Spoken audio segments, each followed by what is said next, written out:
안녕하세요. 검색어에 네. 스마일라식 받지 마라 이런 글들이 보여요. 종종. 그래서 왜 사람들이 그런 얘기를 하는지. 그냥 종합적으로 얘기하자면 스마일라식, 뭐 스마트라식, 또 클리어라식 요즘은 조금 잠잠해진 것 같아요. 이제 그런 수술 방법들이 있어 왔는데 그 스마트라식은 스마일라식보다 더 진보된 방법이다. 그래서 원래 스마일이 뭐 4세대고 스마트는 5세대고 뭐 이런 얘기들을 하는데 그런 건 제가 보기에 옳지 않은 얘기인 것 같아요.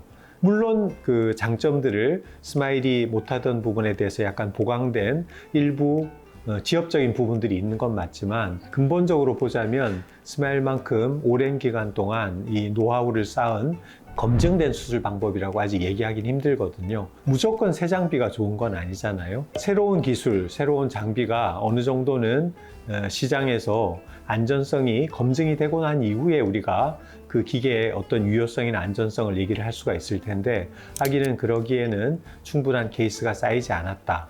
제가 계속 얘기를 드리고 싶은 거는 이 의료행위, 특히 이제 새로운 수술, 신기술이라는 거는 그렇게 간단한 문제가 아니다. 충분히 그 장비도 좀 더 앞으로 발전할 수 있을 거라고 기대는 하고 있지만 아직까지는 이 스마일 수술과 견주기에는 조금 부족한 부분이 많은 선수가 아닌가 하는 게 제 생각입니다. 스마일라식을 하면은 실제로 병원에서도 빗번짐이 생길 수도 있다. 빗번짐은 당연히 생기죠.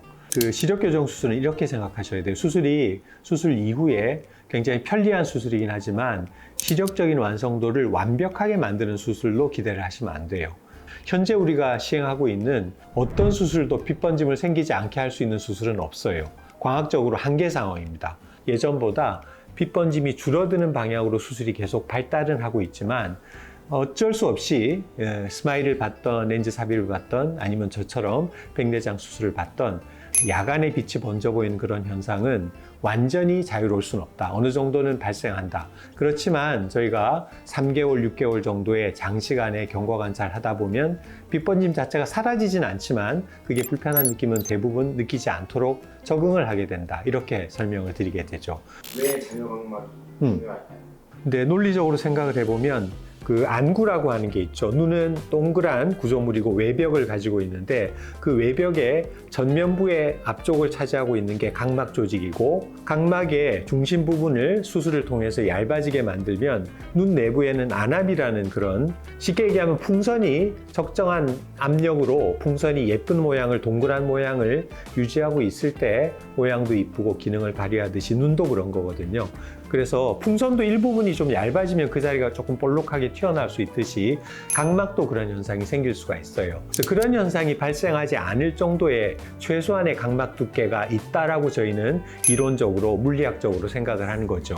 근데 이제 그게 모든 환자에서 동일하진 않아요. 그러니까 얼마가 남으면 이거는 안전하고 적으면 불안전하고 이런 절대적인 수치는 없지만 그동안에 이제 저희가 수술을 해온 경험을 토대로 그런 잔여각막을 적어도 이 정도 이상은 남기자 그런 일종의 이제 컨센서스가 있는 거죠. 스마일라식 후에 좀 뿌옇게 보인다는 분들도 있는데 네네네. 바로 설명해 주실 수 있나요? 수술 이후에 약간의 부종이 발생을 하게 되죠. 뭐 부종만이 절대적인 원인은 아닐 거예요. 아까 제가 렌티큐를 박리를 한다고 했는데 이렇게 조사한 부분, 그 부분들을 박리를 하게 되면 그 표면이 처음엔 약간 좀 거칠게 남게 되거든요. 근데 그게 이제 시간이 흐르면서 이제 생체의 그 자연적인 운드 리모델링 현상을 통해서 꺼진 부분은 채워지고 높아진 부분은 약간 낮아지고 이런 스무드닝 이펙트를 통해서 조금 더 절상면이 고르게 되는 그런 일종의 시간적인 필요도 있고요. 그 다음에 수술할 때 박리를 통해서 각막이 약간 기계적인 손상을 받으면 그 주변 조직이 약간 붓기가 생기게 돼요. 그런 것들이 흡수가 되는데 그런 과정 동안은 개인 차이는 있지만 일정 부분 약간 불빛이 흐려 보이는 현상들을 가지게 됩니다. 그러니까 이게 절대적으로 딱 어떤 것 때문에 그렇다고 하기는 힘들지만 수술한 자리가 충분히 회복이 안 돼서 그렇다라고 그냥 여러 가지 복합적으로 말씀을 드릴 수 있을 거예요. 안식일 중에 잘 안 된다고 또 글들이 올라와 있더라고요. 네네. 왜 그런 이야기가 나왔을까요? 뭐 반복적으로 얘기 드리지만 스마일이 라섹보다 조금 더 그런 부분에 있어서는 장점인 것이 눈을 고정을 해서 레이저를 쏘기 때문에 우리가 원하는 위치만 정확하게 잡아주면 그 위치를 통해서 교정하는 건 좀 더 정확하게 할 수가 있어요.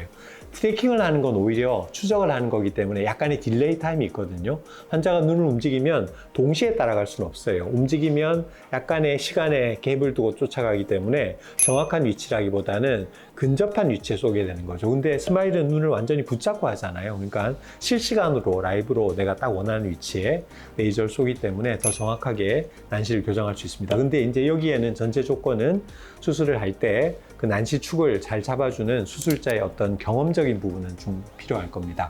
예전에는 스마일이라고 하면 비난을 많이 했어요. 무슨 저런 수술을 하냐. 근데 이제 그게 지금 일종의 하나의 대세가 됐잖아요. 그래서 이걸 흉내내는 다른 시술들, 다른 회사의 장비들이 나오기 시작한 거고, 출시된 게 최근이라 그래서 이것보다 더 좋은 그런 장비다라고 막 주장하는 거는, 이거는 조금 환자분들이 좀 현혹되지 않았으면 좋겠어요. 간단한 기술을 가진 회사에서 만든 장비이고, 이 시술이 얼마나 오랫동안 시장에서 검증된 시술인지를 잘 알아보시고 수술을 하는 게 본인 눈을 위해서 좋다, 안전하다라고 말씀을 드리고 싶습니다.